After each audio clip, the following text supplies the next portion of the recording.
Γεια σας φίλες και φίλοι, είμαι ο Μανώλης ο Κριτικός και σήμερα θα αναλύσουμε ένα νέο βίντεο μάχης και επιβίωσης.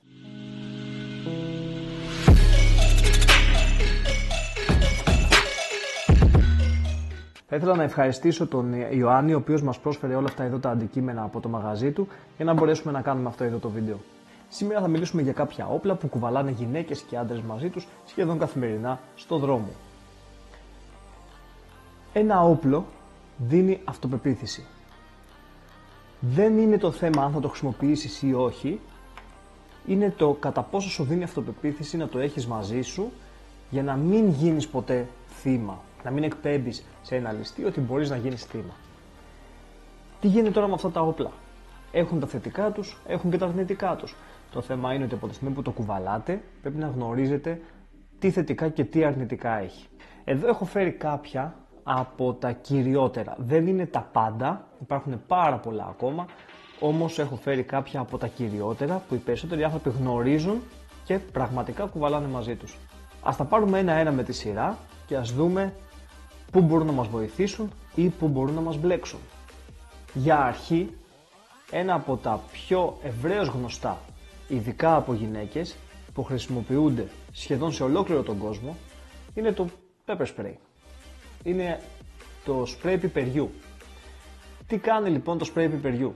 Έχει την ιδιότητα να έχει μέσα κάποια συστατικά, δεν θα αναλύσω, δεν θα μπω σε λεπτομέρειες, κάποια συστατικά τα οποία όταν με αυτό ψεκάσουμε στο πρόσωπο ενός επιτιθέμενου, του προκαλούμε μία έντονη δυσφορία, καψίματος και δύσπνοιας. Έτσι λοιπόν πετυχαίνουμε το αποτέλεσμα του να μην μπορεί να μας κοιτάξει, να μην μπορεί να αναπνεύσει, να μην μπορεί να συνεχίσει πλέον την επίθεση, να πονάει, να καίγεται και να χρειάζεται τις πρώτες βοήθειες για να μπορέσει πλέον να το αντιμετωπίσει. Ποια είναι λοιπόν τα αρνητικά του? Πρώτον, είναι παράνομο. Από τη στιγμή που είναι παράνομο, όχι μόνο μπορείς να βρεις τον πελά σου αν το χρησιμοποιήσεις, αλλά μπορείς να βρεις τον πελά σου και μόνο που το έχεις πάνω σου. Άρα λοιπόν, και μόνο που το κουβαλάς σε έναν τυχαίο έλεγχο της αστυνομίας, θα βρεις τον πελά σου. Απαγορεύεται να έχεις πάνω σου κάτι τέτοιο. Πόσο μάλλον να το χρησιμοποιήσεις. Άρα, ποιος ο λόγος να το έχεις μαζί σου, αν απαγορεύεται και βρεθείς ξαφνικά στο δικαστήριο να κατηγορείσαι εσύ ότι ψέκασες έναν εγκληματία ο οποίος ήρθε εκείνος να σου επιτεθεί. Πολλά πράγματα μπορούν να θεωρηθούν όπλα. Ακόμα και ένα παπούτσι μπορεί να θεωρηθεί όπλο. Ακόμα και ένα τούβλο στο δρόμο ή μια πέτρα μπορεί να θεωρηθεί όπλο. Το θέμα είναι ότι δεν είναι όπλο μέχρι να το χρησιμοποιήσεις σαν όπλο. Η ιδιότητά του σαν όπλο ξεκινάει τη στιγμή που το χρησιμοποιείς για αυτό το σκοπό. Αυτό δεν έχει άλλο σκοπό. Ένα σκοπό έχει. Όπλο. Να χρησιμοποιηθεί σαν όπλο. Άρα και μόνο που το έχεις μαζί σου, οπλοφορείς. Καταλαβαίνετε τη λογική? Αν λοιπόν αυτό το χρησιμοποιήσεις, θα βρεις τον πελά σου και θα μπλέξεις πολύ χειρότερα από ότι αν δεν το χρησιμοποιούσες. Πρώτον. Δεύτερον, υπάρχουν περιστατικά που άνθρωποι πεθάνανε επειδή τους ψεκάσανε με αυτή εδώ τη βλακεία. Σε νοιάζει αν θα πεθάνει ο επιτιθέμενος? Όχι. Όταν βρεθείς όμως στο δικαστήριο θα σε νοιάξει πάρα πολύ. Και τρίτον, υπάρχουν καταγεγραμμένα περιστατικά που κάποιοι άνθρωποι λόγω της αδρεναλίνης ή λόγω ναρκωτικών ουσιών που έχουν καταναλώσει δεν τους πιάνει, δεν νιώθουν τίποτα. Άρα μπορεί να δουλέψει, μπορεί και όχι, 100% σίγουρος δεν είσαι. Επίσης, ανάλογα την εταιρεία, κάποια είναι καλά και κάποια δεν είναι. Κάποια είναι πολύ αποτελεσματικά. Πώς το γνωρίζεις αν αυτό που έχεις μαζί σου και κουβαλάς ή αυτό που θες να αγοράσεις ότι είναι αποτελεσματικό? Ψεκάζεις τη μούρη σου? Δεν το γνωρίζεις μέχρι τη μέρα που θα το χρειαστείς. Τη μέρα που θα πας να το χρησιμοποιήσεις θα καταλάβεις αν τελικά έκανε δουλειά ή όχι. Και αν αυτή η εταιρεία είναι καλή. Και τέλος, υπάρχουν δύο τύποι pepper spray. Το ένα ψεκάζει πάχνη, ψεκάζει ας το πούμε ατμό. Ενώ το άλλο ψεκάζει ας το πούμε σαν νερομπίστολο, ρίχνει σαν μια γραμμή νερό. Το λέω όσο πιο απλοϊκά μπορώ για να μην σας μπερδεύω. Αν ψεκάζει σε μορφή ατμού, μετά αυτά τα σωματίδια αιωρούνται στην ατμόσφαιρα. Αν λοιπόν φυσάει ο αέρας προς τα εσένα, όλα αυτά θα μπουν και στα δικά σου μάτια. Είναι αναπόφευκτο. Αν περάσεις μέσα από αυτό το σύννεφο που έχεις δημιουργήσει, γιατί παλεύεις, γιατί θες να τρέξεις, να φύγεις, γιατί από εκεί είναι η έξοδος, οποιοδήποτε και είναι ο λόγος, πάλι πέφτει και στα δικά σου μάτια. Οπότε υποφέρεις και εσύ. Αν λοιπόν υπάρχουν πολλαπλοί αντίπαλοι και όχι μόνο ένας, τυφλώνεις τον ένα, τυφλώνεσαι και εσύ και μετά έρχονται οι υπόλοιποι και σε βαράνε. Αν είναι το άλλο το οποίο ρίχνει τη γραμμούλα, δηλαδή ψεκάζει σαν νερουμπίστολο, μία λεπτή γραμμή νερού, είναι καλύτερο, αλλά πρέπει να σημαδέψεις ακριβώς τα μάτια του επιτιθέμενου. Δεν διαχέεται παντού ώστε να πάει και να τον πετύχει κάπου. Και επίσης αντανακλάει. Δηλαδή ψεκάζοντάς το, επειδή χτυπάει με πολύ μεγάλη πίεση, αυτό αντανακλάει πίσω, οπότε και πάλι υπάρχει πιθανότητα αν είσαι κοντά να χτυπήσει τα δικά σου μάτια ή κάποιο αγαπημένο σου προσώπου, του παιδιού σου, της γυναίκας σου κτλ. Οποιοδήποτε μπορεί να βρίσκεται κοντά. Φανταστείτε λοιπόν να σας τύχει μία ανάγκη να το χρησιμοποιήσετε και να τυφλωθεί το παιδί σας. Και να πρέπει να πάω στο νοσοκομείο εσπευσμένα, γιατί το παιδάκι υποφέρει από δύσπνοια. Και καίγεται και κλαίει και χτυπιέται. Δεν θα ήθελα να το χρησιμοποιήσω ποτέ. Εγώ προσωπικά. Εγώ σας εξηγώ τα θετικά του και τα αρνητικά του. Είναι στην ευκαιρία σας και στην κρίση σας από εκεί και πέρα να κρίνετε για το αν πρέπει να το έχετε μαζί σας ή όχι, να το χρησιμοποιήσετε ή όχι. Καθαρά στην ευκαιρία του καθενός. Εγώ προσωπικά το μόνο που έχω να κάνω είναι να το αναλύσω. Πάμε στο επόμενο λοιπόν αντικείμενο, το οποίο είναι επίσης πάρα πολύ γνωστό και είναι το στιλέτο. Το στιλέτο έχει τη λογική ότι αν συμβεί κάτι μπορώ να τρομάξω κάποιον και μόνο που θα το δείξω, ας πούμε, δηλαδή και μόνο που θα τον πλησιάσω και θα του πω ρε σε μένα και θα τον βγάλω, θα τον τρομάξω, οπότε θα απομακρυνθεί. Τι γίνεται αν χρειαστεί να το χρησιμοποιήσεις όμως? Είσαι έτοιμος με αυτό εδώ το πράγμα να χτυπήσεις και να καρφώσεις κάποιον? Πραγματικά για να το κουβαλάς μαζί σου είσαι έτοιμος να κάνεις κάτι τέτοιο? Το πιστεύεις? Και εγώ σου λέω ότι είσαι έτοιμος να το κάνεις. Και εγώ σου λέω ότι όταν κινδυνεύει η ζωή σου και είναι η ζωή σου η ζωή του, θα το χρησιμοποιήσεις. Οκ, κατανοητό, δεκτό, σεβαστό. Είσαι έτοιμος για τις συνέπειες? Είσαι έτοιμος μέσα από ένα καυγά ή μια συμπλοκή να καταλήξεις στη φυλακή επειδή χρησιμοποιήσεις αυτό εδώ το πράγμα?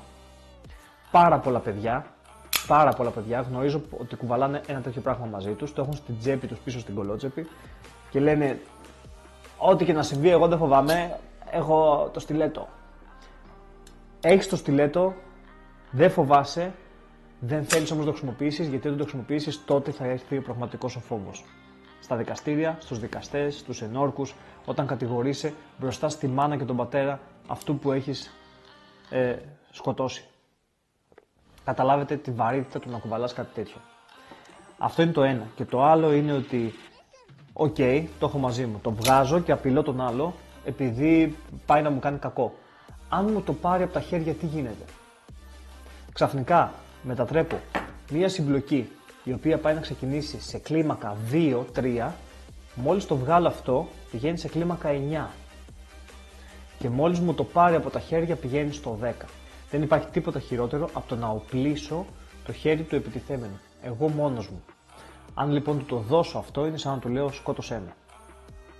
Άρα λοιπόν δεν μπορείς να εγγυηθείς ότι αυτό το πράγμα θα μείνει στα χέρια σου καθ' όλη τη διάρκεια της συμπλοκής και δεν μπορείς να εγγυηθείς ότι δεν θα το χρησιμοποιήσεις και το έχεις μόνο για εκφοβισμό. Σε μια στιγμή τρέλας μπορεί να χρησιμοποιηθεί και αν χρησιμοποιηθεί θα καταλήξεις εσύ στη φυλακή και όχι αυτός που το αξίζει να πάει. Προσοχή λοιπόν, αν κουβαλάτε κάτι τέτοιο ή αν θέλετε να κουβαλάτε μαζί σας κάτι τέτοιο, πόσο επικίνδυνο είναι. Το πρώτο που θέλω να σας δείξω λοιπόν είναι αυτό εδώ. Αυτό είναι ένα πτυσσόμενο ραβδί. Αυτό το πτυσσόμενο ραβδί λοιπόν έχει τη λογική ότι μπορεί να τραυματίσει κάποιον σε περίπτωση που υπάρξει κάποιος κίνδυνος. Είναι μικρό, μπορεί να κρυφτεί μέσα σε μια τσάντα, μπορεί να κρυφτεί μέσα στην τσέπη του παντελονιού και τη στιγμή που θα το χρειαστώ απλά να το χτυπήσω, να ανοίξει για να μπορέσω να επιτεθώ και να τραυματίσω κάποιον. Οκ, ναι, έχει αυτή τη λογική και πάλι όμως δεν θεωρείται θανάσιμο όπλο, όμως θεωρείται και πάλι όπλο. Ακριβώς όπως και αυτό, το στιλέτο ακριβώς όπως και αυτό είναι ένα όπλο. Δεν φτάνει να το χρησιμοποιήσεις και μόνο να το βρουν στο δρόμο σε ένα τυχαίο έλεγχο πάνω σου, έχεις μπλέξει. Αυτό είναι το ένα. Και το άλλο είναι πόσο μάλλον το χρησιμοποιήσεις, έτσι. Και το άλλο είναι ότι ξανά τι θα γίνει αν ο επιτιθέμενος σε αφοπλίσει. Τι θα γίνει αν το πάρει από τα χέρια σου και το χρησιμοποιήσει εναντίον σου. Το επόμενο λοιπόν, το οποίο δεν γνωρίζετε ίσως πάρα πολύ ή δεν το έχετε πάρα πολύ μαζί σας, έχουμε αρχίσει και στενεύουμε λίγο τις πιθανότητες του να κουβαλάτε κάτι μαζί σας από αυτά, είναι ένας φακός, ο οποίος φακός πέρα από αυτή τη λειτουργία του είναι και stun gun. Τι είναι λοιπόν το stun gun? Είναι κάποιες ακίδες οι οποίες στέλνουν ρεύμα, στέλνουν volts. Αυτά τα volts όταν σε ακουμπήσουν, όταν χτυπήσουν πάνω σου, πονάνε, τσούζουν πολύ, οπότε ακινητοποιούν το νευρικό σύστημα προσωρινά για να μπορέσεις να αποδράσεις ή να κάνεις κάποια σύλληψη ή οτιδήποτε. Το βάζουμε στη μία σκάλα αναβεφακώς, το βάζουμε στην άλλη σκάλα και σκάει όπως το ακούτε και ρίχνει το ρεύμα μπροστά. Ξανά, επικίνδυνο.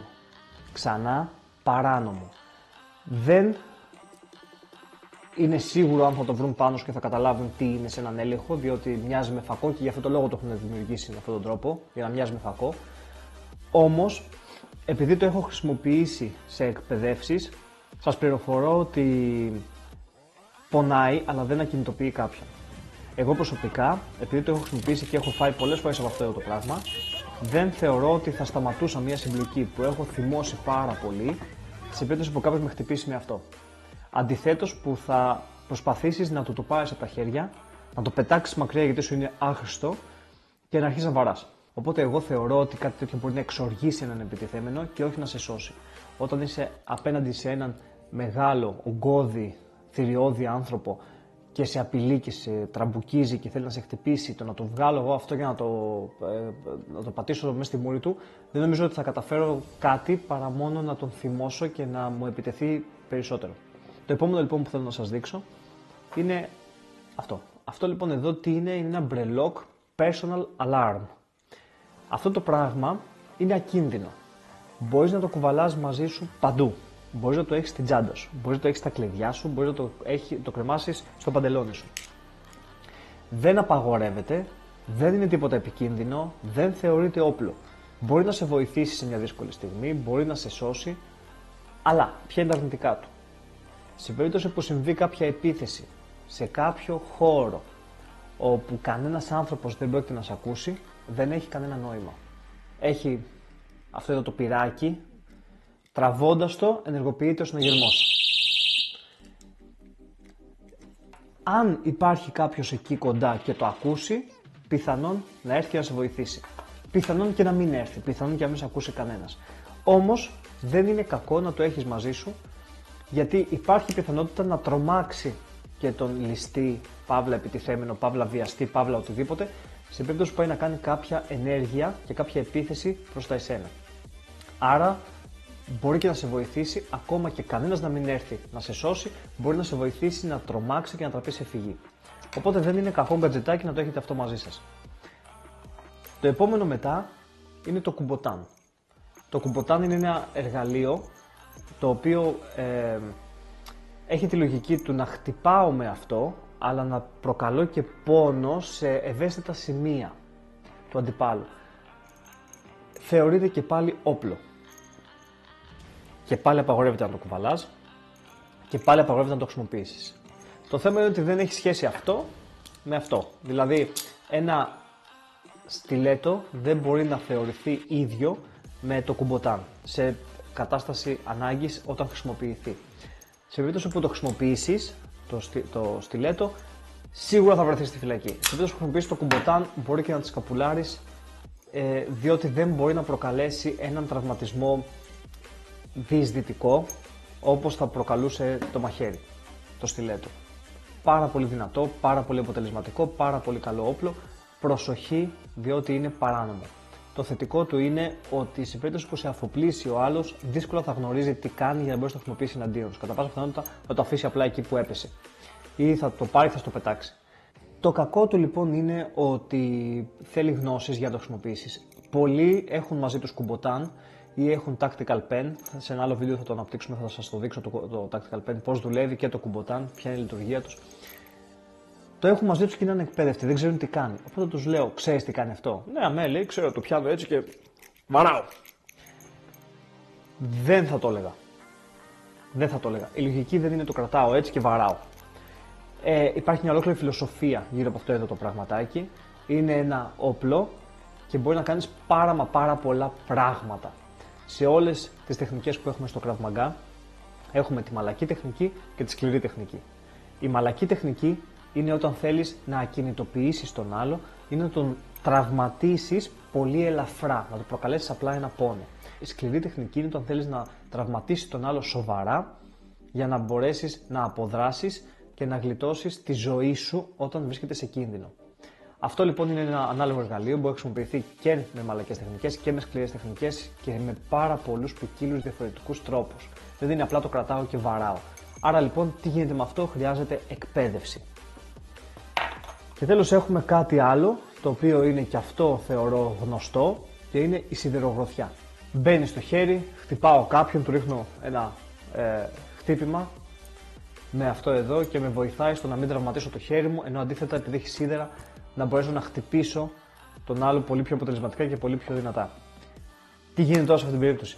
Από μόνο του το χέρι είναι ικανό, αν γνωρίζεις και έχεις την εκπαίδευση, να προκαλέσει πάρα πολύ μεγάλη βλάβη στο πρόσωπο κάποιου ανθρώπου που θα τον χτυπήσεις. Πόσο μάλλον με κάτι τέτοιο. Κάτι τέτοιο μπορεί να προκαλέσει όχι απλά βλάβη, μπορεί να φέρει ακόμα και το θάνατο. Επίσης, αν πάει αυτός ο άνθρωπος, όχι αν, όταν πάει αυτός ο άνθρωπος στο νοσοκομείο να νοσηλευτεί, να χειρουργηθεί από το τραύμα που του έχει προκαλέσει και ψάξουν οι γιατροί και βρουν από τι προήλθε ή έρθει η αστυνομία εκεί στον τόπο που συνέβη το περιστατικό και σε συλλάβουν και βρουν αυτό πάνω σου, έχεις μπλέξει πάρα πολύ άσχημα. Επίσης, έχεις μπλέξει και μόνο που το κουβαλάς μαζί σου σε ένα τυχαίο έλεγχο για άλλη μια φορά όπως και όλα τα υπόλοιπα και πάλι μπορείς να βρεις τον πελά σου, θεωρείται όπλο, απαγορεύεται να το χρησιμοποιείς, απαγορεύεται να το κουβαλάς μαζί σου. Τι θέλω λοιπόν να πω και να καταλήξω? Όλα τα όπλα είναι παράνομα. Όλα τα όπλα απαγορεύεται να τα έχεις μαζί σου και απαγορεύεται να τα χρησιμοποιείς. Πρέπει να έχεις επίγνωση. Τα έχω μαζί μου? Οκ, θέλω να μπω φυλακή. Δεν τα έχω μαζί μου? Οκ, ναι, δεν έχω αυτοπεποίθηση, μπορεί και να κινδυνεύω. Ποια είναι λοιπόν η λύση? Η λύση είναι να εκπαιδευτείς. Δεν το λέω για διαφημιστικούς λόγους, διότι απευθύνομαι σε όλους εσάς, σε ολόκληρη την Ελλάδα και από οπουδήποτε μας βλέπετε. Βρες μια καλή σχολή, βρες έναν καλό δάσκαλο, ξεκίνα, αν έχεις λόγο να φοβάσαι, αν έχεις λόγο να κινδυνεύεις, γιατί για να κουβαλάς κάτι τέτοιο μαζί σου πάει να πει ότι έχεις λόγο να το κουβαλάς, είτε φοβάσαι, είτε χρειάζεσαι κάποια αυτοπεποίθηση, είτε συμβαίνει κάτι στην περιοχή που μένεις, στη δουλειά που μένεις ή απειλήσει από κάποιον. Άρα λοιπόν έχεις λόγο να εκπαιδευτείς. Πήγαινε, βρες μια καλή σχολή, ένα καλό δάσκαλο και ξεκίνα μαθήματα. Εκπαιδεύσου και μάθε όλα τα μυστικά για το τι μπορείς να χρησιμοποιήσεις, πού και πώς. Δεν είναι όλες οι περιπτώσεις ίδιες, δεν είναι όλα τα σενάρια ίδια, δεν είναι όλα τα προβλήματα ίδια.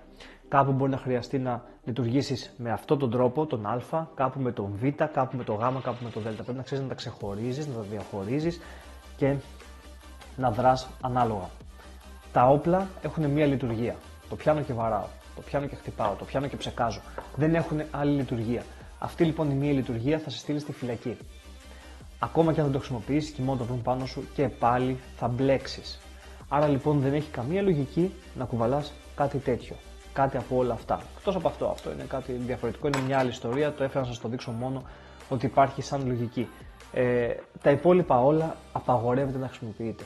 Απαγορεύεται να τα κουβαλάτε. Άρα λοιπόν πρέπει να έχετε απόλυτη επίγνωση του τι κάνετε.